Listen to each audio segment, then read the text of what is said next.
کیا حال ہے؟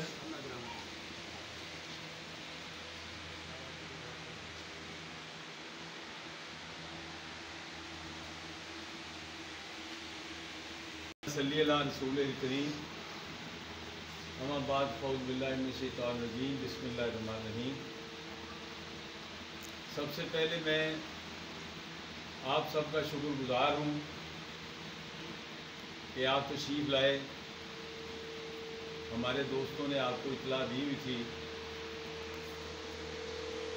عرض یہ ہے کہ پاکستان میں ہزاروں سال سے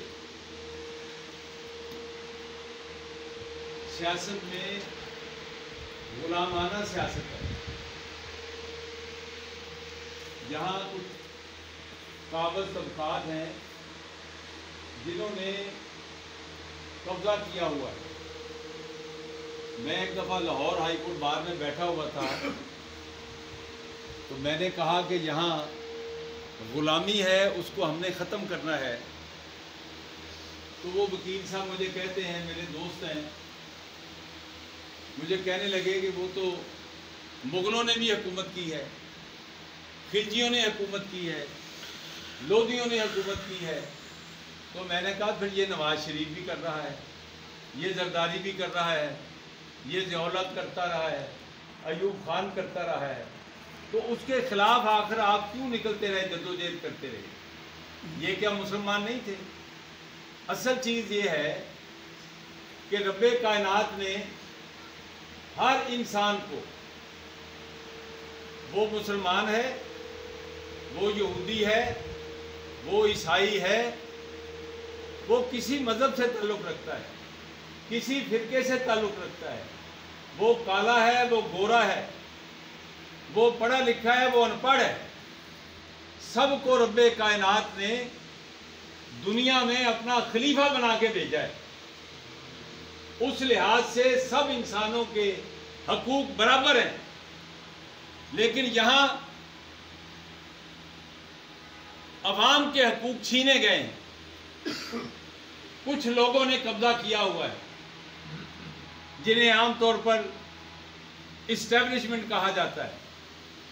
میں ان کو اسٹیبلشمنٹ نہیں کہتا، کیونکہ جو اسٹیبلشمنٹ ہوتی ہے وہ ملکوں کو چلاتی ہے، وہ عوام دوست ہوتے ہیں، لیکن جو پاکستان پر قبضہ جنہوں نے کیا ہوا ہے، میں ان کو اہل ہوس کہتا ہوں۔ ان کی ہوس ختم نہیں ہوتی، ان کی لالچ ختم نہیں ہوتی۔ کروڑوں پتی، اربوں پتی، پتہ نہیں کیا کیا بن گئے ہیں، لیکن پھر بھی وہ لوٹ مار کا جو نظام ہے، جو کرپشن ہے، وہ جاری ہے۔ پاکستان میں دو طرح کے لوگ ہیں، ایک ہیں عوام اور دوسرے ہیں قابض طبقات۔ قابض طبقات جو ہیں وہ زیادہ سے زیادہ 100 میں 3 ہیں، 97 جو ہیں وہ ہم لوگ ہیں، لیکن انہوں نے آپس میں ایکا کیا ہے، اتحاد کیا ہوا ہے۔ کبھی ایک آ جاتا ہے، کبھی دوسرا آ جاتا ہے، کبھی ایک تیسرا آ جاتا ہے، لیکن اصل میں یہ سب ایک ہے۔ ہمیں ایک ایسا نظام بنانا ہے جس میں سب کو برابر کے حقوق ہوں، جیسا کہ ہمارے نبی اکرم صلی اللہ علیہ وسلم کے دور میں تھا۔ انہوں نے سب کو برابر کیا تھا۔ اس کے بعد جو ہوا وہ سب آپ کے سامنے ہے۔ جہاں تک میرا تعلق ہے، میں جب طالب علم تھا ایوب خان کے زمانے سے، تو اس وقت سے میں نے سیاست میں حصہ لینا شروع کیا۔ ایوب خان کے مقابلے میں قائد اعظم الار احمد کی بہن محترمہ فاطمہ جناح الیکشن لڑ رہی تھی، تو ہم بھی ان کے لیے نعرے لگایا کرتے تھے۔ مجھے یہ شرف حاصل ہے کہ میں نے مادر ملت کا جلسہ بھی سنا جا کے۔ اس کے بعد جب ایوب خان کے خلاف تحریک شروع ہوئی تو میں نے پاکستان کی فضائیہ کے پہلے مسلمان commander in chief air marshal Muhammad Asghar Khan کو میں نے جوائن کیا۔ ان کے ساتھ میں نے سیاست کا باقاعدہ آغاز کیا. تو یہاں زیادہ لوگ وہ بیٹھے ہیں جن کی عمریں بھی کم ہیں جتنی میں نے سیاست کی ہے، لیکن یہ اللہ کا شکر ہے کہ میں نے اپنے ضمیر کا سودا نہیں کیا. اپنے ضمیر کے ساتھ زندہ ہوں، بلکہ زندہ ضمیر کے ساتھ زندہ ہوں.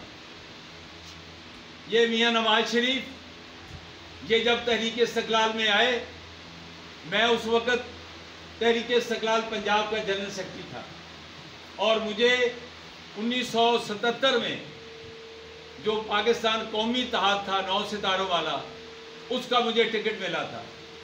اس کے بعد میاں نواز شریف میرے ساتھ MNA کے امیدوار تھے. بے نظیر کے ساتھ بڑا قریبی تعلق رہا. یہ موجودہ وزیر اعظم بھی میرا چھوٹا بھائی ہے. ہم نے اکٹھے کام کیا. جب بھی ملک پر بپتا پڑی، جب بھی ماشاءاللہ لگے، جب بھی آمریت آئی، وہ اسلامی ہو، وہ عوامی ہو، وہ فوجی ہو، سب کے خلاف ہم نے جدوجہد کی ہے. جیلیں کاٹی ہیں، ڈنڈے کھائے ہیں، مارے کھائی ہیں، فوجی عدالتیں بھگتی ہیں. لیکن جب بھی اہل وطن نے ہمیں کچھ کہا کہ یہ لے لیں، تو اللہ کا شکر ہے کہ ہم نے انکار کیا حسین کے انکار کی طرح. میں سمجھتا ہوں کہ آج ضرورت ہے، بڑی سیدھی سیدھی باتیں میں کر رہا ہوں، کوئی ایسی بات نہیں کر رہا، کوئی ایسے فکرے نہیں بول رہا جو آپ کی سمجھ میں نہ آئے. جو میں نے پہلے بتایا ہے وہ ہم نے اپنے مینیفیسٹو میں، اپنے منشور کے ماتھے پہ لکھا ہے سب سے اوپر کہ حکم اللہ کا، حاکمیت عوام کی. یہ جو خواص کی حاکمیت ہے اس کو میں نہیں مانتا، ہم نہیں مانتے. وہ بھلے کوئی بھی ہو، میرا رشتہ دار ہو، میرا رشتہ دار وزیر اعظم بھی رہا، میرے دوست بھی بنے، لیکن میں ان کو کبھی ملنے نہیں جاتا. اس کی وجہ یہ ہے کہ وہ ظالمانہ نظام جو اس سے سالی نظام ہے وہ اس کا حصہ ہے. میں نے اپنے آپ کو عوام کے ساتھ شامل رکھا ہے، ان کے دکھ درد میں شریک ہوئے ہیں. میرا بنیادی تعلق پاک پٹن شریف سے ہے، لیکن میں صدیوں سے کہہ لیں آپ لاہور میں وکالت کرتا ہوں، چھوٹا بھائی میرا وہاں ہے. صرف اس لیے کہ میں نے سیاست کرنی ہے، اپنی وکالت جو ہے اس کو میں نے دوسرا نمبر دیا ہو، کیونکہ میں وکیل بعد میں بنا، پہلے میں نے سیاست شروع کی تھی. تو میری یہ گزارش ہے کہ آپ استقلال پارٹی میں آئیں. ہمارا جو منشور ہے اس کا دوسرا نقطہ بہت اہم جو ہے وہ یہ ہے کہ ہم بلیو کرتے ہیں، ہمارا ایمان ہے کہ جمہوریت سب سے پہلے ہونی چاہیے. جمہوریت، امن، خوشحالی، یہ 3 بنیادی چیزیں ہیں. قومیں ترقی تب کرتی ہیں جب وہ ان اصولوں پر عمل کرتی ہیں. آج اگر آپ امریکہ کو دیکھیں، آپ یورپ کو دیکھیں، وہاں لوگوں نے 600 سال جنگ لڑی ہے اپنے حقوق کے لیے. 600 سال. لوگ مجھے کہتے ہیں کہ آپ نے سیاست میں کیا کمایا؟ میں نے کہا سیاست کمائی کے لیے نہیں ہوتی. سیاست جو ہے وہ تو عبادت ہے، وہ پیسہ کمانے کے لیے نہیں ہوتی، وہ جائیداد بنانے کے لیے نہیں ہوتی. میں نے تو وکالت سے بھی پیسہ نہیں کمایا، جو کمایا وہ خرچ کر دیا، بلکہ کمانے سے پہلے خرچ کر دیا. تو اس لیے ہم سب کو یہ چاہیے کہ ہم جہاں اپنے بچوں کے لیے کچھ کرتے ہیں، ان کے مستقبل کے لیے بھی کچھ کریں. لوگ جائیدادیں بناتے ہیں، بچے آگے بگاڑ دیتے ہیں. ہوتا ہے نا سب کچھ. اس لیے بچوں کو آپ تعلیم دیں، بچوں کی صحت کا خیال رکھنا یہ ریاست کی ذمہ داری ہے. ہمارے منشور میں لکھا ہے کہ تعلیم، صحت، روزگار، یہ 3 بنیادی چیزیں ہیں جو ریاست کو کرنی ہوتی ہیں. لیکن پاکستان میں بدقسمتی ہے کہ یہ سب نہیں ہو رہا. قائد اعظم علیہ رحمت نے جب یہ ملک بنایا تھا تو فوجیوں کا ایک وفد ان سے ملا. انہوں نے کہا جی ملک بن گیا ہے، اب ہمارا بھی حصہ بتائیں کیا ہے اس میں. تو قائد اعظم نے جو کہا، ان کے میں فکرے دہراتا ہوں آپ کے سامنے. انہوں نے کہا کہ آپ کا کام सिविल हुकूमत की बनाई हुई पॉलिसियों पर अमल करना है और बस। लेकिन मैं भी यही कहता हूं, मैंने कराची में एक तकरीर में कहा था कि कोई बड़े से बड़ा हाजिर सर्विस जर्नैल जो है, मैं उसका भी बाप हूं, क्योंकि हमने इस मुल्क के लिए जदोजहद की है, उन्होंने नौकरी की है, उन्होंने पैसे बनाए हैं, उन्होंने जायदादें बनाई। कोई फौजी हो, कोई ब्यूरोक्रेट हो, कोई जज हो, ये सारे जो जज पाकिस्तान के हैं सारे मुझसे जूनियर हैं। और इनकी क्या हैसियत है, इनको एक ब्रिगेडियर आके अगर जज को कह दे ना, ब्रिगेडियर कि जज साहब ये फैसला लिखें, तो सुप्रीम कोर्ट का जज उसके मुताबिक फैसला लिख देता है। क्यों इंसाफ नहीं मिल रहा पाकिस्तान में? इसलिए नहीं मिल रहा कि इंसाफ का निज़ाम यहां कायम होने नहीं दिया गया।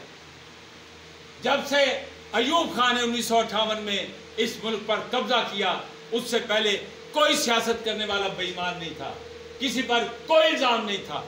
आजकल के जितने सियासतदान हैं, इक़्तिदारी सियासत के सियासतदानों की बात कर रहा हूं, जो भी इक़्तिदार की सियासत करते हैं, वो लालच और हवस की सियासत करते हैं। सब के सब GHQ के साथ बंधे हुए हैं, उनकी गुलामी करते हैं, उनकी मर्जी से आते हैं। इसीलिए तो ये कोई फैसला नहीं कर सकते, अवाम के हक में कोई फैसला नहीं करते, कोई पॉलिसी नहीं बनाते। आज मैं यहाँ आया हूँ, मैंने बातें सुनी है कि 3-3 महीने यहाँ बिजली बंद रहती है। शर्म नहीं आती इनको, यहाँ के MPs को, MNAs को, यहाँ के बाकी जो लोग हैं, यहाँ के जो भी वडेरे हैं, जागीरदार हैं, शर्म नहीं आती इनको?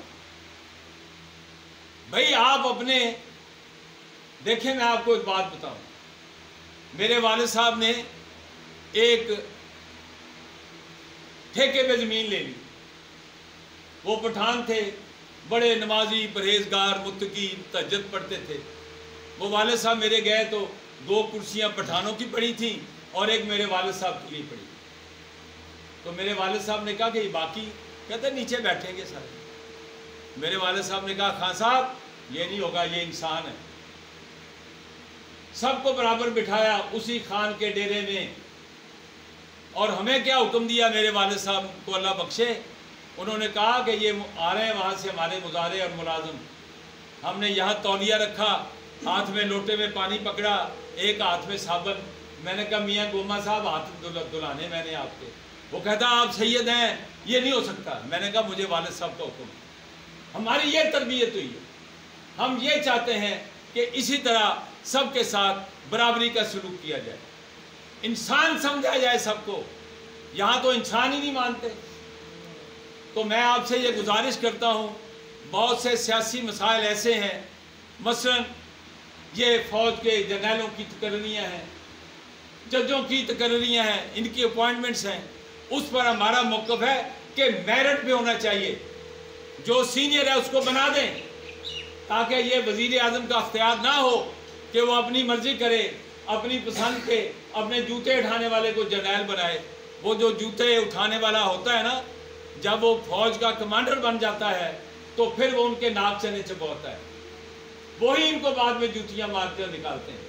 तो इसलिए हमने अपने मंशूर में लिखा है कि जो मेरिट पे है उसको लगाएं, अफसर भी उसको लगाएं जो मेरिट पे है, फौज का भी उसको लगाएं जो मेरिट पे है, अदालत के जज भी उसको लगाएं जो मेरिट पे आते हैं।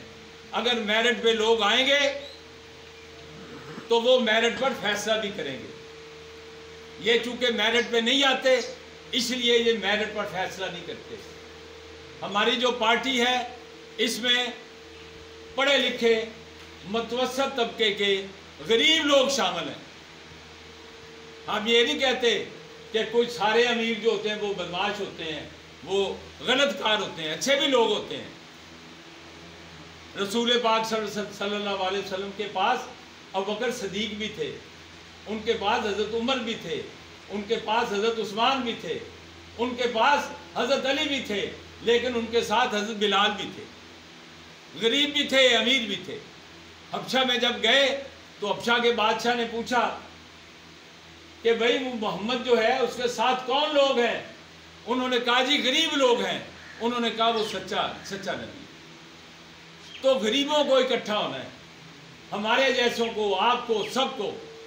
मुझे एक दफ़ा किसी ने पूछा कि इस्तिकलाल पार्टी में आपके कितने मेंबर हैं, तो उस वक़्त पाकिस्तान की आबादी जो थी 20 करोड़ थी। मैंने कहा इस्तिकलाल पार्टी के मेंबर 19 करोड़ 95 लाख हैं। कहते ये क्या बात कर रहे हैं? मैं कहा 5 लाख तो इस्तेसाल करने वाले हैं ना, बाकी सब मेरे मेंबर हैं, लेकिन उनको इसका पता नहीं है कि हमें इसका साथ देना है।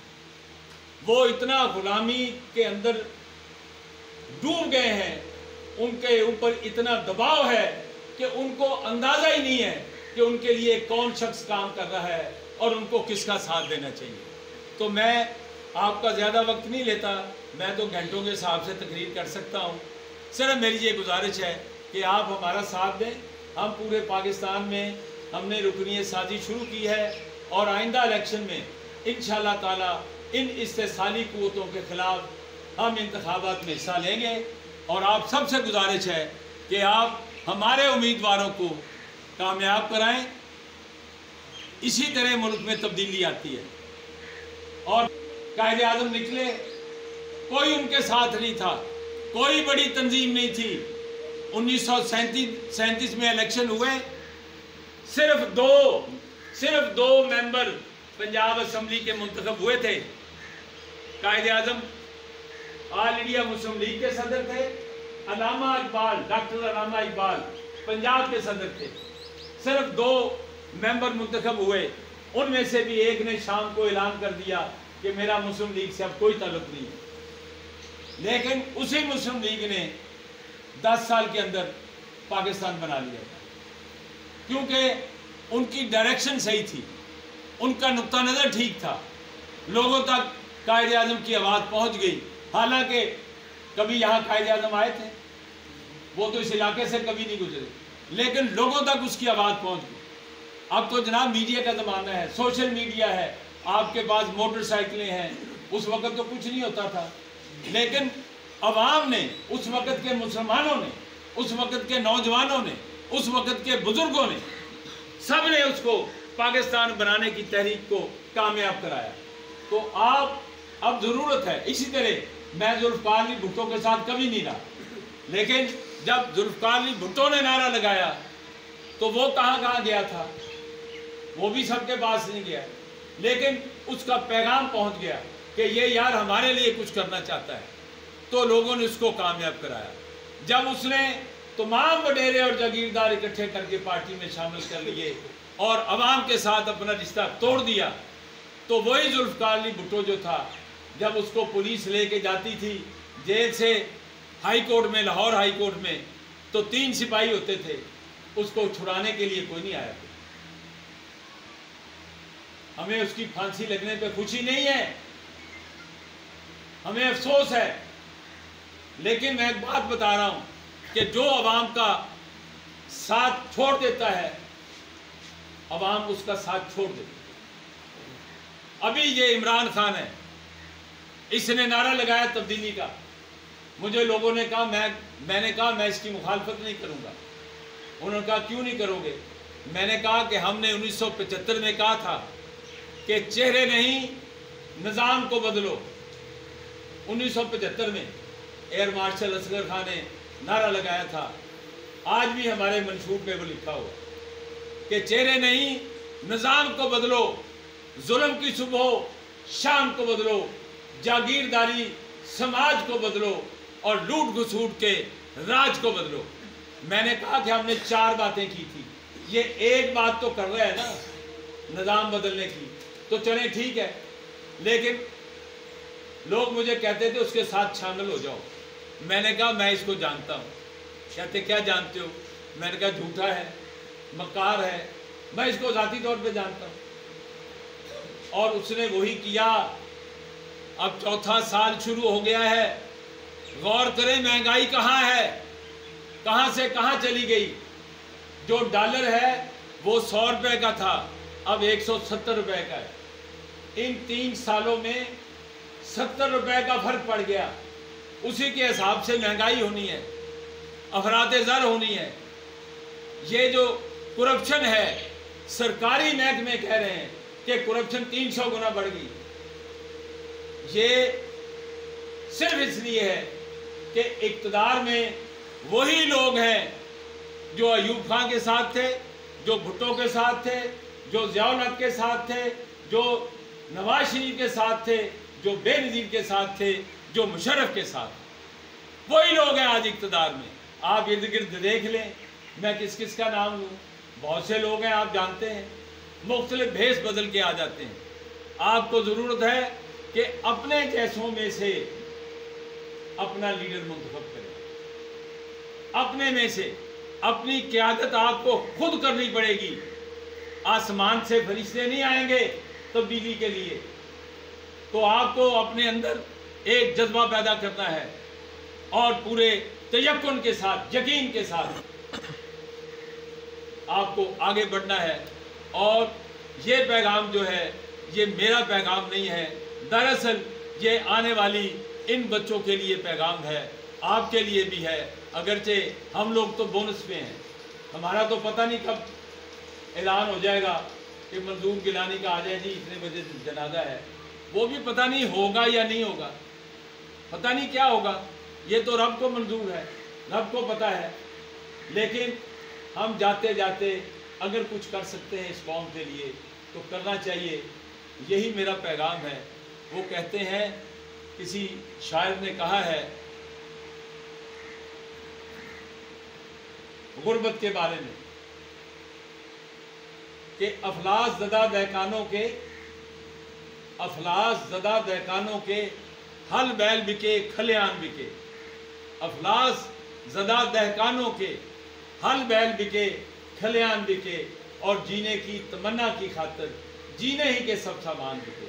ये जो इस्तिसाली कुव्वतें हैं, इन्होंने नारे लगाए, अवाम को धोखा दिया, और अवाम जो है वो पिस रहे हैं, इनकी मौजें हैं, इनके तो बच्चे मुल्क से बाहर हैं। जरा हमारे मंशूर में लिखा है कि जिन सियासतदानों के बच्चे मुल्क से बाहर रहते हैं या उनकी जायदादें पाकिस्तान से बाहर हैं, उनको सियासत से बेदखल करना चाहिए।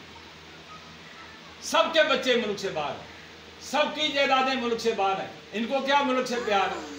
ये तो यहाँ ऐसे रहते हैं जैसे बरतानिया का वायसराय रहता था। बरतानिया के वायसराय भी तो रहते थे। आखिर हमने अंग्रेज़ों से क्यों आज़ादी हासिल की? अगर खाली सड़कें बनानी थी, अगर रेलवे लाइन तो उसने बिछाई थी, जितनी रेलवे लाइन जब पाकिस्तान बना बिछी हुई थी, आज उससे भी कम हो गई है। तो ये जो काम होते हैं, ये काम होने चाहिए, लेकिन बुनियादी चीज़ें ये हैं कि गुर्बत, महंगाई, बेरोज़गारी, तालीम का निज़ाम, सेहत का निज़ाम, ये बुनियादी चीज़ें हैं। ये क्या हासिल है? हमें नहीं हासिल। तो मैं आपसे इजाज़त चाहता हूँ इस उम्मीद के साथ कि हम सब मिलकर पाकिस्तान की तरक्की, पाकिस्तान की खुशहाली के लिए और पाकिस्तान के इस्तेहकाम के लिए काम करेंगे।